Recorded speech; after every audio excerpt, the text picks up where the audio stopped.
Mr. Holden, you are now recognized for your 5 minutes. Thank you, Chair Jordan, and thank you, Madeline, for Pull your that courage. close. Pull that close, Councilman. Pull that real close. I am Robert Holden, a Democratic City Council member representing the 30th District in the Borough of Queens and a member of the Council's Public Safety Committee. I am here to address the lawlessness that has taken over this city in recent years as a result of the failed progressive policies implemented by Manhattan District Attorney Alvin Bragg. On his first day in office, Bragg issued a memo that would decriminalize a broad range of offenses and reduce charges for violent crimes. This was a signal for every criminal that it was open season on law-abiding citizens in New York County. These failed progressive policies reverse 30 years of law and order delivered to the city by the hardworking men and women of the NYPD and professional prosecutors that put victims' rights ahead of criminals. Under Bragg, minor crimes such as resisting arrest, trespassing, fare evasion, prostitution are no longer prosecuted, which has led to a marked increase in criminal activity on the streets of Manhattan.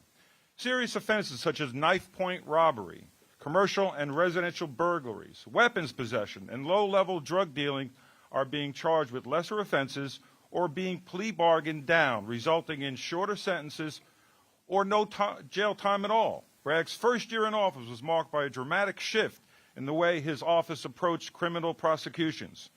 And we're feeling Bragg's soft-on-crime approach in the streets of New York. We have repeat offenders receiving lenient sentences and committing multiple crimes shortly after being released. This is happening every day. From the day he took office, it seems Alvin Bragg's top priority was to keep criminals out of jail and free to roam the streets. District Attorney Bragg would be better off as a defense attorney than a prosecutor. He downgraded over half of the felony cases to misdemeanors and declined to prosecute 35% fewer felony cases compared to 2019. And his office requested bail in 20% fewer felony cases in 2022. Sadly, Bragg's approach has resulted in lower conviction rates for serious felony charges, with his office winning a conviction rate of just 51%. It's miserable. And such cases brought in 2022, down from 68% in 2019. Even his misdemeanor convictions fell dramatically from 68% in 2019 in his office to 29% under his jurisdiction in 2022. It is important to highlight that we must compare numbers to pre-pandemic levels about crime to get an accurate picture of crime in Manhattan and throughout the city. Moreover, while stats show that crime is still much higher than before the pandemic, they do not tell the entire story. Mentally ill, homeless people verbally and physically attack people randomly on the streets and in the subway. Pharmacies lock up their products. The police officers also feel pressured to undercharge perps they arrest. This is a daily reality in New York. To address these challenges, we need our state legislators and district attorneys to prioritize public safety and work together to strengthen our criminal justice system rather than weaken it.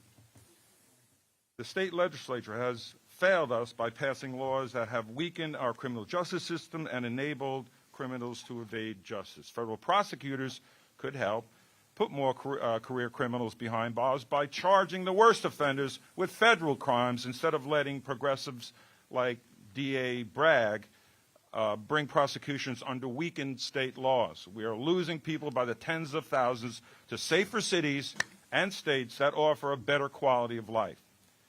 We must take swift action to ensure the safety and well-being of our communities. I applaud the House Judiciary Committee for examining the failed progressive policies in New York City and the refusal of DAs like Alvin Bragg to prosecute serious crimes.